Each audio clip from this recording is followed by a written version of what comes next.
We saw it. We finally saw it.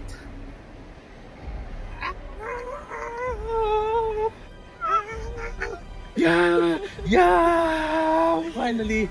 Fantastic Four! Ay, nako. We just saw the first 26 minutes of Marvel Studios' The Fantastic Four: First Steps. Our spoiler-free initial reaction in just a sec.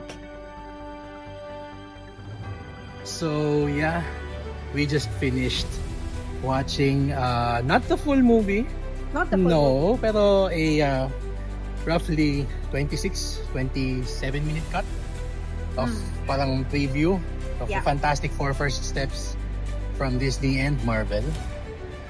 Ooh. And Speechless. I mean, sobra. sorry, medyo tama. Yeah, we're still so very speechless about what we just saw. Obviously, this is going to be non-spoilery. Yes, because as always, ayaw namin bigla kami pupuntahan sa bahay ng ni Mickey Mouse. Oo, mga Disney snipers bigla. Pero kidding aside, yeah, we're just gonna be reacting to the footage we saw. So no specifics, no plot points, nothing like that. Let's start with the casting. Super perfect. The casting is just sobrang perfect niya. Like Pedro Pascal, Vanessa Kirby, their chemistry. Wow.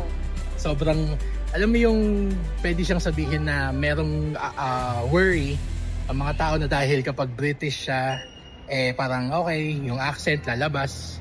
Tapos like si Joseph Quinn, ganun din yung concern, di ba, for the British actors. Pero while we were watching it, nothing. No, all the worries were allayed talaga. And ikaw, ano masasabi mo kay Ebon Moss-Bachrach as Ben Grimm? Cousin! Oh yes. Sobrang sakto, even the personality of the actors. Sobrang swak na swak dun sa character nila na pinoportray. And also, sobrang ganda ng aesthetic ng movie talaga. Ay, as in, super. Yun yung pinaka-highlight para sa akin. We just saw parang a fraction of the movie. Pero masasabi ko na ibang-iba to sa lahat ng Marvel movies na napanood na natin. Yun it's obviously a common refrain that's getting thrown around every time may bagong parang Marvel movie na lalabas na parang, oh, this Marvel movie looks different, this feels different. Or parang paulit-ulit, we have seen this before, parang ganon. Parang regurgitated lang siya. Yeah. Pero we have seen something na sobrang ibang-iba sa mga ibang lumabas na Marvel. That is true. It's nakakatuwa, nakaka-comfort yung parang retro futuristic look niya. Nakakakiliti siya ng brain, as in sobrang nakakatuwa. I wanna live in that world. At saka hindi lang dahil dun sa yung parang yung design na parang yung 60s aesthetic na gano'n. Pati yung parang presence ng mga real life brands, like there's Coppertone, 7up, yung mga ganong stuff. Like it shows up, nakakatuwa siya. The details, impeccable. Yeah, and ano pa ba pwedeng iba? Can we say anything else? Abangan na lang natin. Yeah, malapit na. It moves at a very brisk pace. Yan, it's talagang I think this is not a spoiler when we say this. If you're not familiar with the story of the Fantastic Four, the film gives you a very rudimentary pero okay na explanation kung sino sila. Hindi na siya yung dadaan tayo sa parang yung Fantastic Four nila Jessica Alba. Hindi na siya ganun. Talagang dinaanan natin yung lahat ng nila. Para siyang crash course. Actually, nauuso nga siya ngayon Like the Spider-Man, di Tom Holland, na parang when we first meet him, he's Spider-Man agad. Yun. Parang in media res. Yun na siya. Okay na siya.